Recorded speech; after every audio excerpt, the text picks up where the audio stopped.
Pertandingan kontroversial. Awal mula kemarahan. Indonesia dan Bahrain bertarung sengit di lapangan. Skor 2-1 untuk keunggulan Indonesia sampai menit 90 plus tambahan waktu 6 menit. Namun kontroversi sampai menit hampir 99 belum ditiup peluit akhir pertandingan dan Bahrain menyamakan kedudukan. Kontroversinya di sini, wasit Alkaf meniup peluit di menit 100 lebih. Pertandingan kualifikasi Piala Dunia 2026 ini sangat penting. Tim yang menang akan mengamankan tambahan poin ke match selanjutnya. Seiring waktu berjalan, pasca pertandingan ini, hujatan marak di berbagai sosial media. Para netizen khususnya dari Indonesia melakukan serangan internet Bahrain, AFC, dan wasit Alkaf. Mereka meluapkan kekecewaannya karena match kemarin Indonesia banyak dirugikan. Wasit asal Yorda, wasit Alkaf ini berasal dari Oman. Dari awal pertandingan dan selama berjalan pun sudah sangat terlihat bahwa Alkaf memihak pada timnas Bahrain. Dan klimaks dari tidak fairnya wasit nampak nyata saat menambahkan waktu tambahan yang sangat lama, seakan menunggu sampai Bahrain bisa cetak gol menyamakan kedudukan 2-2. Inilah puncak pemicu kemarahan para pemain dan penggemar Indonesia. Ketegangan memuncak ketika, di penghujung waktu tambahan, mak wasit Alkaf memberikan tendangan pojok kepada Bahrain. Dan gol pun tercipta di menit 99, yang harusnya selesai menit 96 yang telah ditentukan. Bahkan protes Pak Sumarji ke wasit keempat pun tak digubris. Walau wasit keempat tersebut bilang 1 menit lagi. Indonesia. Media sosial meledak dengan tagar Shame on AFC menjadi trending global karena para penggemar meluapkan rasa frustrasi mereka. Pertandingan berakhir dengan kemenangan 2-1 untuk Bahrain, tetapi hasilnya dibayangi oleh kontroversi. Suara rakyat, kekecewaan supporter Indonesia. Peluit akhir dibunyikan, tetapi kemarahan tidak mereda. Para penggemar Indonesia turun ke media sosial untuk mengungkapkan kemarahan mereka, menuduh wasit tidak adil dan memihak Bahrain.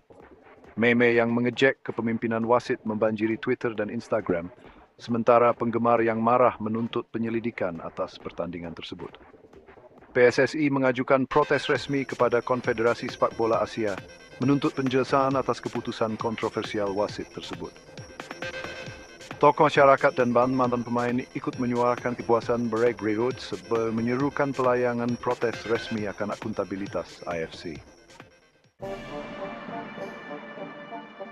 AFC di bawah tekanan.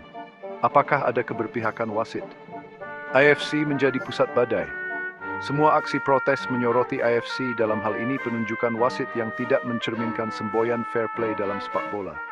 Tuduhan bias dan keberpihakan berputar, didorong oleh ketidakadilan yang dirasakan dalam pertandingan Indonesia-Bahrain. Para penggemar menunjukkan pola keputusan wasit yang dipertanyakan dalam pertandingan yang melibatkan tim-tim Asia Tenggara, menunjukkan masalah sistemik di dalam konfederasi yang sangat nampak berpihak pada Bahrain. Kritik mempertanyakan proses pemilihan wasit oleh AFC, menuduh kurangnya transparansi dan potensi manipulasi. Kurangnya tanggapan yang jelas dan cepat dari konfederasi hanya memperkuat kekhawatiran ini. Kemarahan Indonesia telah memunculkan keluhan lama yang dipegang oleh negara-negara Asia Tenggara yang merasa terpinggirkan dalam hierarki AFC.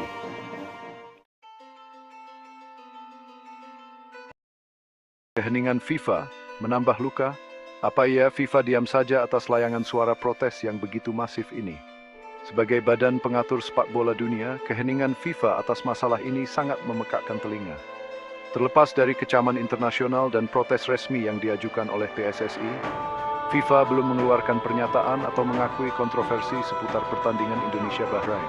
Beberapa orang berpendapat bahwa keheningan FIFA adalah dukungan diam-diam atas penanganan AFC terhadap situasi tersebut, yang semakin merusak komitmen organisasi terhadap permainan yang adil dan transparan. Lambatnya tanggapan dari FIFA telah meninggalkan ruang kosong yang dipenuhi spekulasi dan ketidakpercayaan. Lalu apa kurang dekat? Sedang belum lama diresmikan FIFA berkantor di Jakarta, Indonesia. Ini juga menimbulkan pertanyaan tentang efektivitas pengawasan organisasi dan kesediaannya untuk mengatasi masalah yang diangkat negara-negara sepak bola yang lebih kecil. Menganalisa pertandingan Australia versus Bahrain. Sebelumnya di mana terjadi juga cerita yang mirip ini. Kontroversi terbaru yang melibatkan Indonesia dan Bahrain bukanlah insiden yang terisolasi. Pada match sebelumnya, Australia menghadapi situasi yang sama dalam pertandingan kualifikasi Piala Dunia mereka melawan Bahrain. Pertandingan yang dipimpin oleh wasit dari sekitaran Arab juga. Terlihat keberpihakan oleh keputusan-keputusan kontroversial yang oleh banyak orang dianggap menguntungkan Bahrain. Australia akhirnya mendapatkan kartu merah dan harus kalah 0-1, hasil yang menghambat penambahan poin mereka untuk bersaing lolos otomatis ke Piala Dunia. Insiden itu menuai kritik dari para pemain, pelatih, dan media Australia yang menuduh wasit bias dan tidak kompeten. Insiden-insiden yang berulang ini menimbulkan kekhawatiran tentang keadilan permainan di wilayah Asia dan perlunya pengawasan yang lebih ketat terhadap standar perwasitan.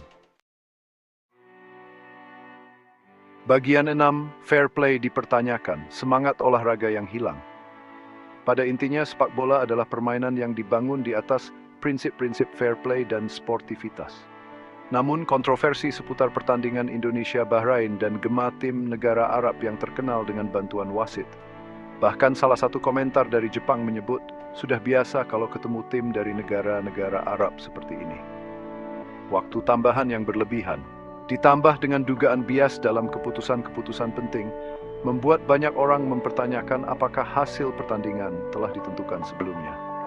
Jika penggemar kehilangan kepercayaan pada keadilan permainan, mereka cenderung tidak akan terlibat dengannya. Ini memiliki implikasi bagi masa depan sepak bola, terutama di daerah-daerah di mana olahraga ini masih berkembang dan bergantung pada dukungan yang besar.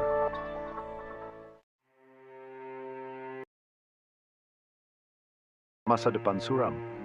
Implikasi untuk sepak bola Asia. Kejatuhan dari pertandingan Indonesia-Bahrain telah memberikan bayangan panjang bagi sepak bola Asia.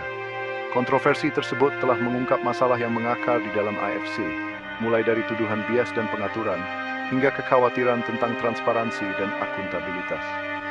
Penanganan AFC terhadap situasi tersebut, ditambah dengan keheningan FIFA, tidak banyak pengaruh perubahan ke arah yang lebih baik, sehingga tidak menghilangkan dan meredakan kekhawatiran paradigma AFC yang dipimpin oleh orang Bahrain dari beberapa periode sampai sekarang. Kedepan, AFC harus mengambil langkah konkret untuk mengatasi masalah yang diangkat oleh insiden ini. Kegagalan untuk melakukannya hanya akan memperdalam ketidakpercayaan dan sinisme yang mengancam untuk merusak olahraga indah ini di Asia.